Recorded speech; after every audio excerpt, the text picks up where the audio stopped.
მოგესალმებით ღვთისმშობლებო. აი ამ სამყაროში თუ კი რაიმე სიკეთეები არსებობს, მოდით დასაწყისშივე შევთანხმდეთ, რომ ყველაფერი ჩვენი ზეციერი მამისაგან, სიცოცხლის შემოქმედი ღმერთისაგან გვაქვს.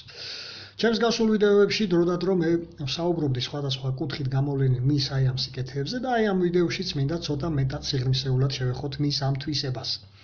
დავიწყოთ იმით, თუ როგორ დაახასიათა თვითონ იესომ, ზეციერი მამა, როდესაც მასთან მიირბინა ერთმა პიროვნებამ და იესოს კეთილი მოძღვარი უწოდა. ამ შემთხვევაში გამოვიყენებ საპატრიარქოს თარგმანს, იმიტომ ვიყენებ ხოლმე, რომ თვითონ ვაჩვენო მათ, რომ ის სამების დოგმატი, რომელსაც ისინი მხარს უჭერენ, თავიანთივე ბიბლიაში ჩანს, რომ არასწორი მიმართულება, არასწორი სწავლება, თუნდაც ეს მონაკვეთი ანგრევს სამების დოგმატს. მარკოზის სახარების მეათე თავის მე-17-მე-18 მუხლები. თუ რა უნდა გავაკეთოთ ჩვენც, რომ მივიღოთ მარადიული სიცოცხლე, დავიმკვიდროთ აი ეს ღმერთის მიერ დაპირებული მარადიული სიცოცხლე, მარადიულ სამყოფელში, ეს პიროვნება სწორედ აი ამ კითხვას სვავს. და მე ამაზე ვისაუბრე, თუ ჩემს გვერდზე შემოგბრძანდებით, რიგით 33-დან 53-ის ჩათვლით ვიდეოებში, მთელი 10 ვიდეო რგოლი მიუძღვენი ამ საკითხს, დეტალურად არის ახსნილი, რომ ეს რეალობაა და შეგიძლიათ მოისმენთ იქიდან. თუ აი ეს ახლა თუ აკვირდებით, იესომ მაშინვე არ გასცა იმ კითხვაზე პასუხი, არამედ ჯერ შეუსწორა თვალსაზრისი აი ამ პიროვნებას, რადგან მან უწოდა აი ეს სიტყვა, ხო, კეთილმოძღვარო, რომ ეს წოდება მთელ სამყაროში მხოლოდ ერთს, სიცოცხლის შემოქმედს და ზეციერ მამას ეკუთვნისო. რადგან მხოლოდ ისაო სიკეთის ეტალონი.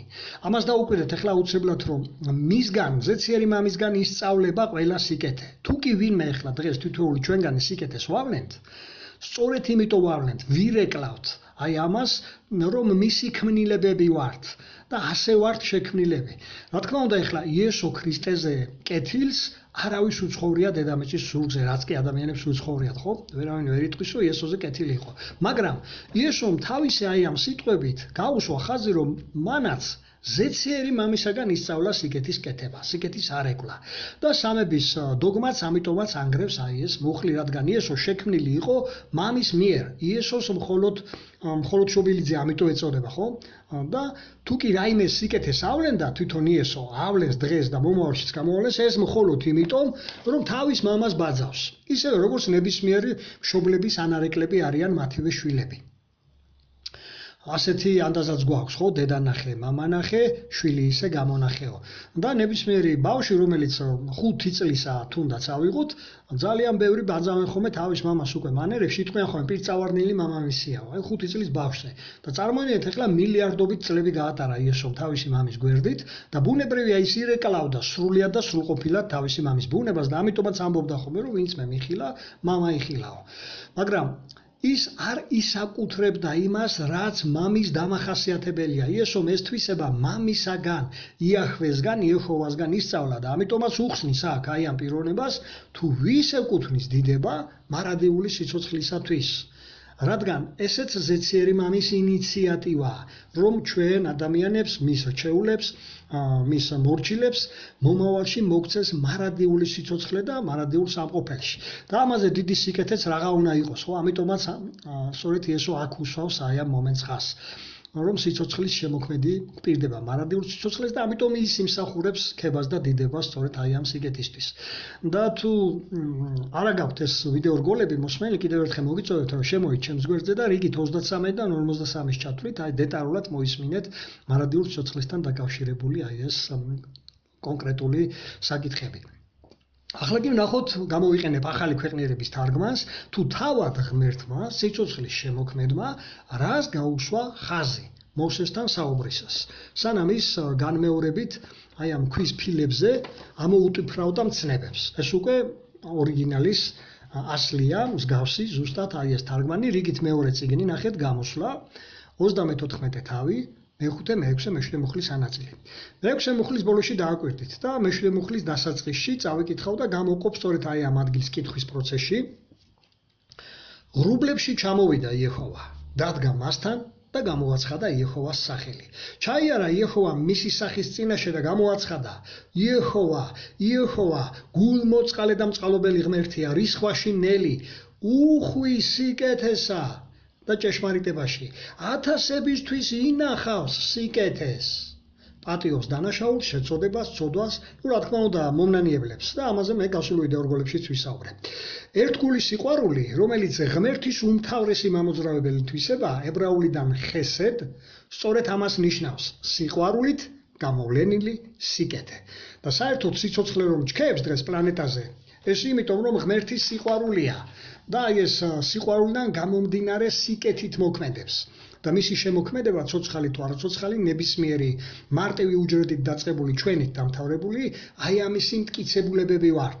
და აღარ დაუბრუნდები ახლა იმ გრძნობების და შეგრძნებებზე, რასაც ვისაუბრე მე გასულ ვიდეორგოლში, თუ როგორ ავართ შექმნილები, არც იმას თუ რატომ შემოგწირა თავისი ძე, ამაზეც ვისაუბრე, თუ ეს ამხელა სიკეთე იყო ჩვენს მომართ სინამდვილეში რა, არამედ ის ფაქტიც, რომ ის გვინახავს ჩვენ, გვიმზადებს მარადიულ კეთილდღეობას და მარადიულ სიცოცხლეს, როგორც უკვე ვთქვით, ესეც უდიდესი სიკეთეა, რაც იკითხება აგერ მეშვიდე მუხტში. ხედავთ, მართალია მას ყველასთვის ემეტება. ყველანაირი ადამიანისათვის უნდა ეს მარადიული სიცოცხლე, მარადიული კეთილდღეობა, მაგრამ თავად ადამიანთა უმეტესობა სამწუხაროდ წინააღმდეგია ამისი. აი ამას იმიტომ ვიტყვით ხოლმე, ხო, ასეთი გამონათქვა მიც არის ზოგჯერ რაც არ გინდა ღმერთმა არ მოგცეთო. სწორედ ამას გულისხმობს, რომ მან ნების თავისუფლებით, არჩევანის თავისუფლებით შეგვქმნა, ის არავის არაფერს არ აძალებს და მისი აი ამ უხვის სიკეთით, რომელიც აქ მეშვიდე მუხტში არის ნახსენები, ის შენახულია ათასებისთვის. ეს კონკრეტული ციფრია, მოყოლეს არ ნიშნავს რომ მხოლოდ ათასებისთვის. ეს მიანიშნებს იმას, რომ ეს ათასები იქნებიან თუ მილიონები იქნებიან თუ რა რიცხვიც იქნება ბოლოს გადარჩენილთა არმაგედონის შემდგომ და მის 1000 წლის ქრისტეს 1000-წლიანი მმართველობის შემდგომ, აი ამ კატეგორიას გულისხმობს რიცხობრივად რაღაც გარკვეულ რაოდენობას. თუმცა ყველასთვის უნდა, მაგრამ ყველა არ ერჩევს თავად არ აკეთებენ ადამიანები ამ არჩევანს. და ღმერთი უნახავს მათ, ვინც ამ არჩევანს ვაკეთებთ. და ისინი მიიღებენ სწორედ აი ამას, აი ამ სიკეთით მიიღებენ და გაიხარებენ ეს ადამიანები, ეს კატეგორია. ვინც მიუყვებით, რა თქმა უნდა, კეთილი შემოქმედის მითითებებს და მის რჩევებს ვითვალისწინებთ ცხოვრებაში. რომელსაც თვითონ იესოც ითვალისწინებდა და ამისი მაგალითების დაგვიტოვა უხვად იესომ, როდესაც ის დედამიწაზე იყო, ის ყოველთვის ამას ამბობდა ხოლმე, რაც მამამ მასწავლა, იმას ვაკეთებ, როგორც მამამ დამავალა, ისე ვაკეთებ, მამის ნებას ვასრულებ. ხშირად ხმარობდა ხოლმე იესო აი ამ სიტყვებს, რომ ჩვენთვის დაენახვებინა, რომ ის ზუსტად მორჩილი იყო თავისი მამის, მისი მითითებების. მოდით ახლა ჩვენ მისმა ქმნილებებმა კიდევ ერთხელ შევიხსენოთ თუ რა ელის და რას საერთოდ რას მოითხოვს ჩვენი ზეციერი მამა ჩვენგან და რა გველოდება მე მისი აი ამ წესების დამცველს, ხო? როგორი მომავალი ელის ნებისმიერ ადამიანს, ვინც აი ამ სამ რჩევას გაითვალისწინებს. ვისაც გვინდა მე მარადიულად გავიხაროთ, ხო, მისი სიკეთეებით.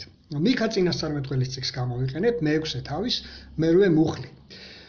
დავაკვირდეთ თუ რას ითხოვს ღმერთი ჩვენგან. აგერ გარკვევით იკითხება ეს სამი უმთავრესი მოთხოვნილება, მოდი წავიკითხავ.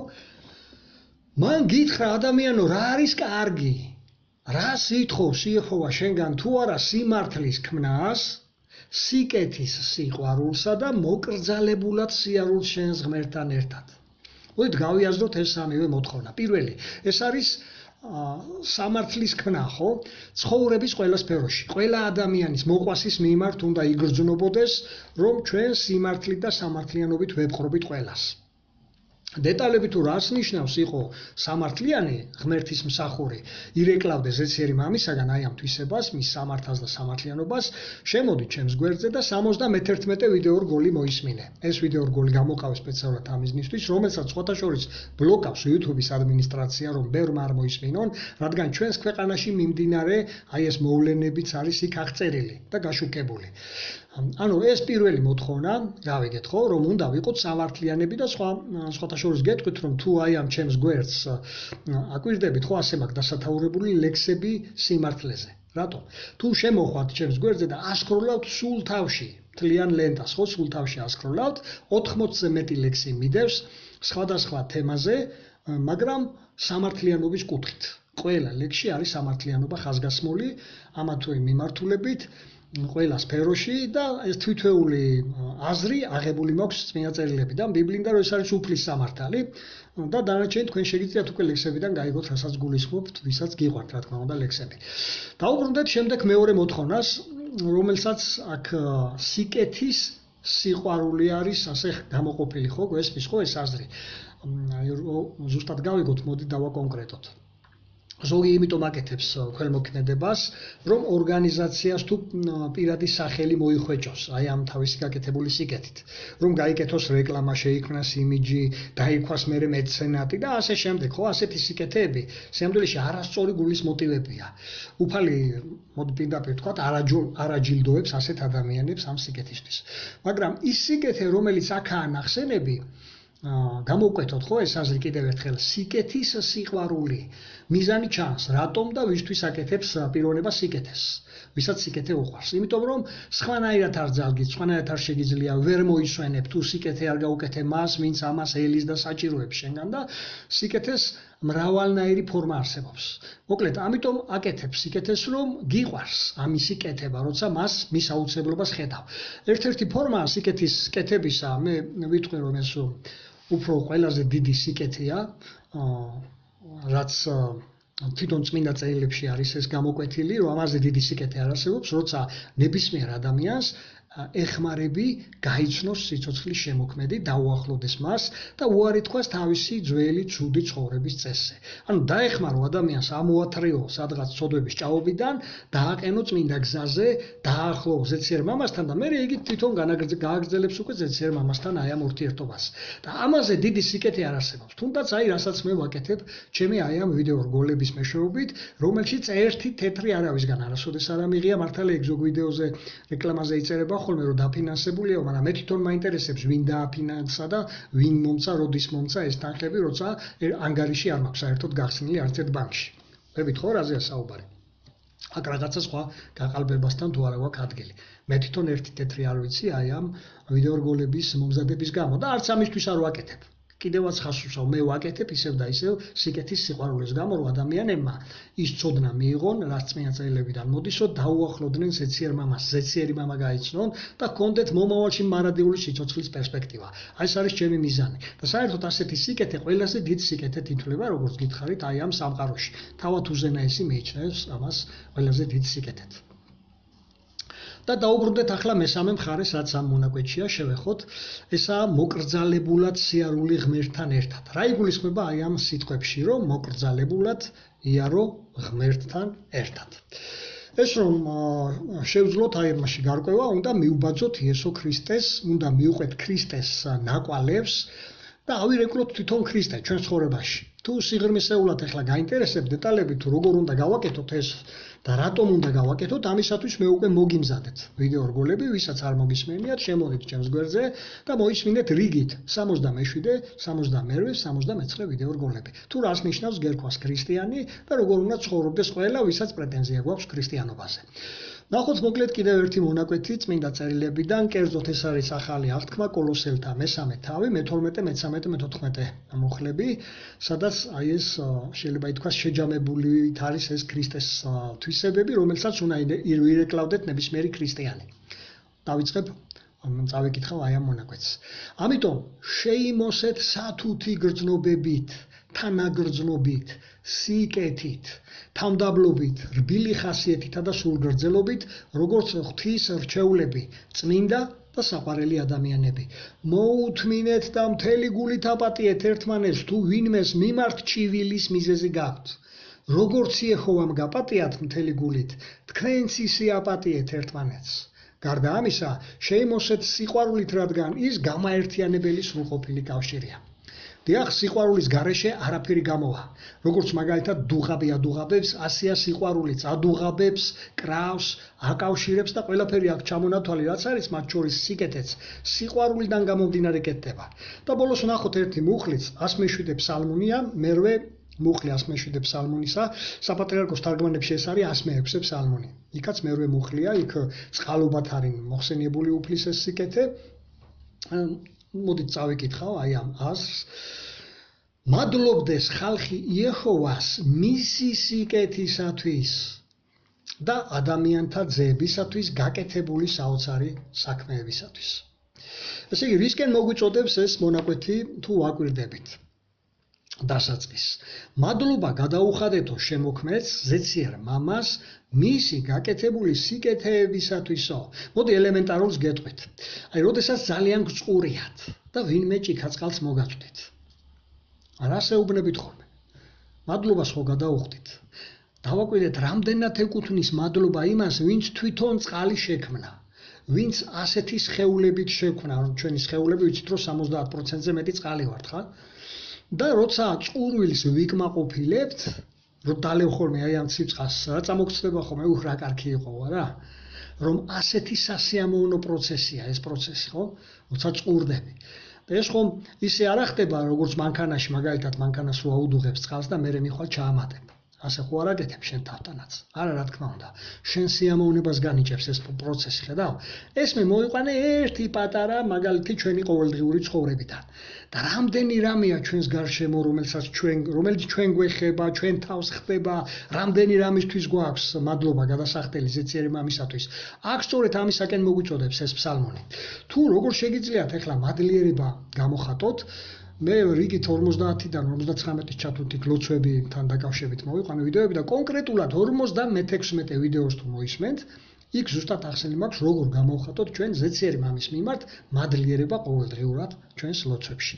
ამიტომ შემოდით ჩემს გვერდზე და მოისმინე ეს მითითებული ვიდეო რგოლები, რაცა რაც შეიძლება მეტი გავიგოთ ზეციერ მამაზე. ისე რომ ჩვენ მოდით მივუყეთ ზეციერი მამის აი ამ მითითებებსაც გავაღჟღერებ და ასეთი სახით ჩვენს გამოვალინოთ სიკეთე გარეშეთა მიმართ, მოყვასის მიმართ.